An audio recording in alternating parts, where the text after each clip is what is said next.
Hey, I'm the Wolfman. Thank you for tuning in. So today I'm out and about, not too terribly far from the city, and I've come upon this little field area that has lots of growth in it. There is so many cool things here. Check this out. This is wild grape. The reason I'm here is to show you something really cool, the cattails, which are right over there beside me. So the first thing we need to do to go down to the cattails is actually go down to the cattails. So we're just going to head on in, being super careful on our way in, because I've got shorts on today. Not something I normally wear, but that's all right. I know I'm going to be getting in the muck, so let's head on down here.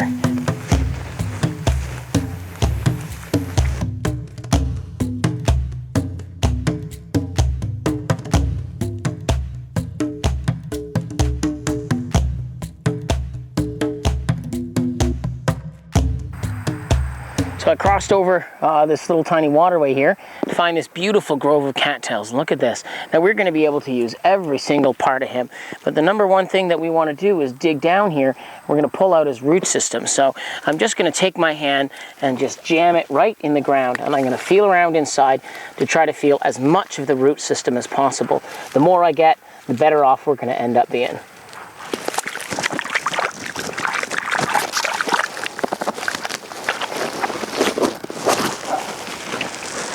There we go. I'm just going to take his root part here. I'm just going to dip this in the water a few times, clean it and myself off. And look at that. A lot of great parts that we can use on this. So now I got this guy out here. I'm just going to take off all the stuff in the bottom. I have him all cleaned out, and I'm going to inspect his root system. Now the one thing I've noticed is his roots, this part here, this is white. And it's really important to make sure that they're a nice bright white color. If they're any other color, if they're red or anything like that, just something that looks off, you certainly would not want to ever try to eat anything like this. When I look around the base of his roots, there's these little tiny things that sometimes you can find that stick out, and they're called a corm. Now this guy doesn't seem to have any, but I'm sure some of the other specimens that we're going to collect, they'll definitely have those.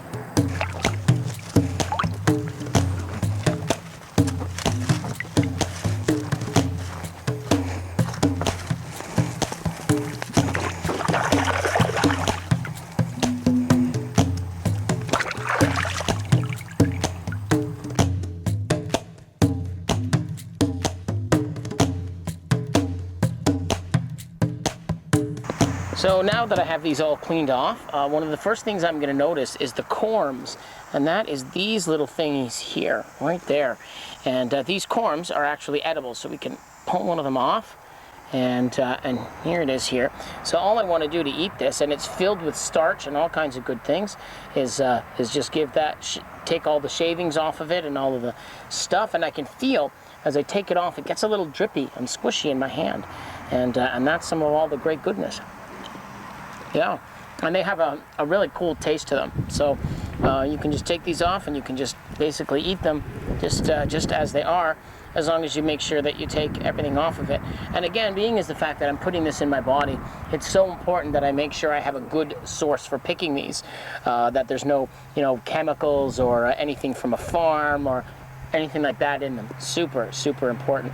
So now that we have these, the next thing we're going to focus on is our roots.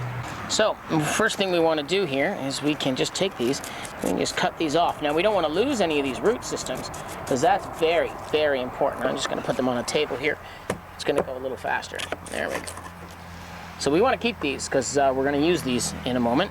The next thing we're going to do is we're just going to take all of this off. If it doesn't come off with the knife, you can just peel it off with hands. Now don't break this stuff, because you're going to need it. We're going to use it for another project. So we're going to strip all of them off. We're just going to set them on the ground. And we're going to get right down to business here with all of this. And sometimes it can be a little challenging to get all of these things out, to get all of this stuff off.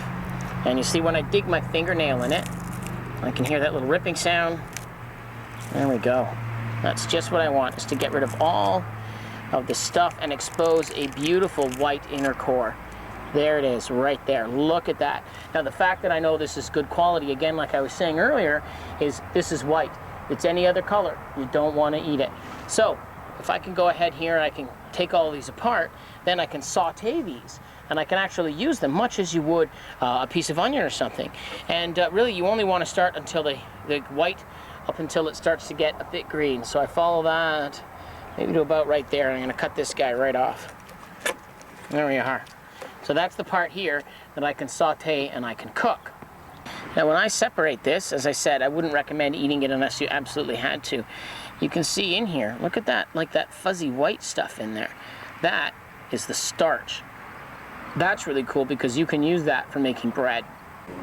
So now we've managed to take all of the leaves and stuff off these stalks. You can see I got a great pile here.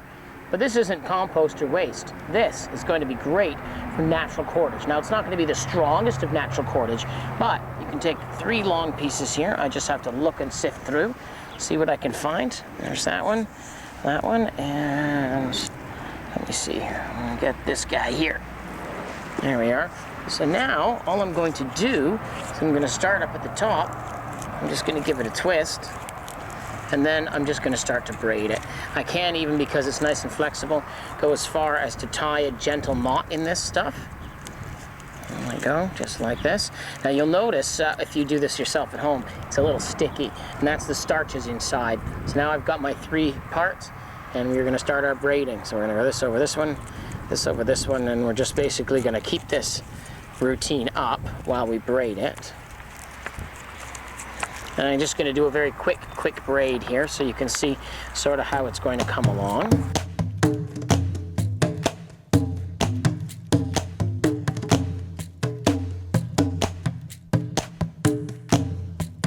This would be great for making shelters or anything that you need to tie stuff down.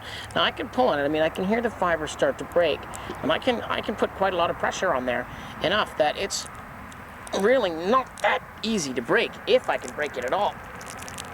Ugh, look at that. That is a pretty good cordage that I made from scratch, from something that I'm going to have to eat. So now the next thing I want to do is I'm going to take this guy off. And these are useful for so many different things. So sometimes, depending on the time of year, you can just grab this and you can pull that right off like a hot dog on a stick. The time of year that I have these are still wet. So what I'm just going to do is I'm just going to twist them. And as I twist them, I can hear them breaking up inside. I don't know if the camera picks that up. And now that I've twisted them, I'm just going to open them right up. Look at that. And now I can just take this guy clean off. And as I'm removing him, I'm noticing, look at all this fluff. Now imagine if you needed this fluff for something, all the amazing uses that you can use this for. As I take this off, the first thing that comes to mind is what's inside a down jacket. Insulation. This is superb insulation. Look how light and fluffy. Look at it just flying around as I'm talking. This is amazing insulation. Break it up, put it between 2 t-shirts or 2 shirts, you are going to be warm. What else uses insulation? Couch cushions. If you're in a survival situation and you're making a shelter, you can pack this on the ground. You can lay on top of it. You can put something else over top of it, like a bed of leaves or something like that. This will make amazing amounts of bedding. And if you think of what else is nice and light, is cattail fires. So this stuff, if you dry this out in the sunlight, and you can have a place where you can put it and it's not going to blow away as it is right now, as soon as it gets dry, you can throw a coal or a spark on this and this stuff will ignite like nothing else. So that's yet another use for that. So there's all kinds of uses for this stuff in itself.